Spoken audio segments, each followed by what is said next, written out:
Olá, sexto ano! Tudo bem com vocês? Sou Adriana Pires, professora da Rede Estadual de Ensino do Rio de Janeiro. E estou aqui para a nossa segunda videoaula de português. Na aula de hoje, vamos relembrar e aprender alguns conteúdos gramaticais. Prestem bastante atenção. Bora começar? Vocês se lembram o que é sinônimo? Não? Vejam no quadro ao lado. As crianças estão alegres. As crianças estão contentes. Podemos ver que há o uso de duas palavras para expressar o mesmo significado. Então, podemos dizer que alegres e contentes são sinônimos. Registrem aí. Para que as palavras possam ser consideradas sinônimas de outras, elas devem ter a mesma classe gramatical. Verbo, verbo, substantivo, substantivo. E ter valor semântico, ou seja, significado, sentido, semelhante para as condições de produção dos discursos, ou seja, em que situação, circunstância ocorre a fala ou a escrita. No caso do exemplo, temos dois adjetivos. E aí, lembraram? Vocês sabiam que existem duas formas de sinônimos? Pois é, os perfeitos e os imperfeitos. Confiram no quadro ao lado. Sinônimos perfeitos. Os sinônimos perfeitos são palavras que têm significados idênticos. Observe os exemplos a seguir. Após e depois. Diogo chega somente após as 18. Diogo chega somente depois das 18. Alfabeto e abecedário. Nosso alfabeto é composto por 26 letras. Nosso abecedário é composto por 26 letras. Agora, os sinônimos imperfeitos. Os sinônimos imperfeitos são palavras que têm significados muito próximos, porém não idênticos. São também considerados imperfeitos porque não podem ser substituídos nos mais variados contextos discursivos. Observe os exemplos a seguir. Feliz e alegre. Exemplos de enunciados em que não há alteração semântica. Mariana ficou muito feliz com o presente. Mariana ficou muito alegre com o presente. Exemplos de enunciados que sofrem uma sensível alteração semântica, ou seja, no sentido: eu sou muito feliz. Eu sou muito alegre. Mas que sensível alteração é essa? Analisem comigo. Tanto o adjetivo feliz quanto o substantivo felicidade indicam um sentimento muito mais abrangente e duradouro do que o adjetivo alegre e o substantivo alegria, que apontam para algo mais passageiro. Entenderam? E sabem por que é importante estudar os sinônimos? Para evitar repetição de palavras nas suas produções textuais. Bacana, né? Continuemos. Agora, vamos falar de uma classe gramatical muito conhecida, os substantivos. Você sabe o que é um substantivo? Substantivo é a palavra variável que serve para dar nome às pessoas, às qualidades, aos objetos, aos lugares, a todos os seres, sejam reais ou imaginados. E então, lembram o que é um substantivo? Mas o que é a palavra substantivada? Já ouviu falar? Todas as classes gramaticais podem ser substantivadas dentro de um contexto linguístico, bastando para isso antepor-lhes um artigo, quer dizer, colocar um artigo antes da palavra. Vejam um exemplo. Era-lhe familiar o canto matinal e o amanhecer. A palavra amanhecer é um verbo.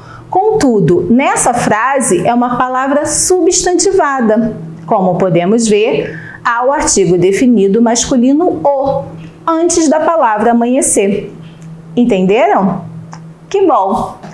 Ainda sobre os substantivos, vocês já devem ter estudado que eles podem ser comuns, próprios, concretos, abstratos e coletivos. Que tal relembrar? Vejam ao lado.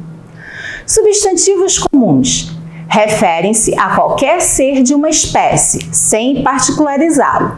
Exemplos: pão, caderno, lápis, etc. Basta você olhar ao seu redor e encontrará vários objetos, ou seja, substantivos comuns. Já substantivos próprios nomeiam um ser em particular, destacando-o dentro da espécie ou do grupo. São escritos com letra maiúscula. Exemplos: Ana, Rio de Janeiro, Minas Gerais, etc. Substantivos concretos nomeiam seres com existência própria, isto é, que não dependem de outro ser para existir. Enfim, designam seres de existência independente, sejam reais ou fictícios. Exemplos: estrela, ar, fada, etc. E agora, os substantivos abstratos são palavras que têm o objetivo de indicar seres que dependem de outro para existir, ou seja, seres sem existência própria. Exemplos: amor, saudade, felicidade, etc. Ninguém vê o amor andando por aí. O que vemos é o amor representado pelos seres, o mesmo com saudade e felicidade, entre outros, pois esses substantivos nomeiam realidades imateriais ligadas aos sentimentos, sensações, ações, estados, noções e qualidades, boas ou ruins, de outros indivíduos. Ficou mais fácil, não? Porém, atenção! Só na frase, dentro de um contexto, pode-se classificar um substantivo como concreto ou abstrato. A palavra isolada pode confundir. Vejam a seguinte situação: a construção daquele prédio demorou 1 ano e aquela construção tem 2 andares. Então, de acordo com o que estudamos até aqui, podemos dizer que nas duas frases o substantivo construção é concreto? E aí? Pensem, o que define um substantivo concreto e um abstrato? Acertou quem respondeu que não, somente na frase aquela construção tem 2 andares, construção é um substantivo concreto, ou seja, não depende de outro para existir. Já no primeiro caso, a palavra construção não se refere a uma existência própria, mas sim a um processo que se deu. Compreenderam? Viram o quanto é importante aprender os conceitos e não decorá-los? Continuando. Temos os substantivos coletivos, designam uma pluralidade de seres da mesma espécie. Exemplos: cordilheira, montanhas, atilho, espigas de milho, atlas, mapas, frota, navios de guerra, etc. E para lacrar, vamos relembrar a classificação do substantivo quanto à sua formação. Os substantivos podem ser simples ou composto, primitivo ou derivado. Vamos ver? Substantivos primitivos são aqueles que dão origem a outras palavras.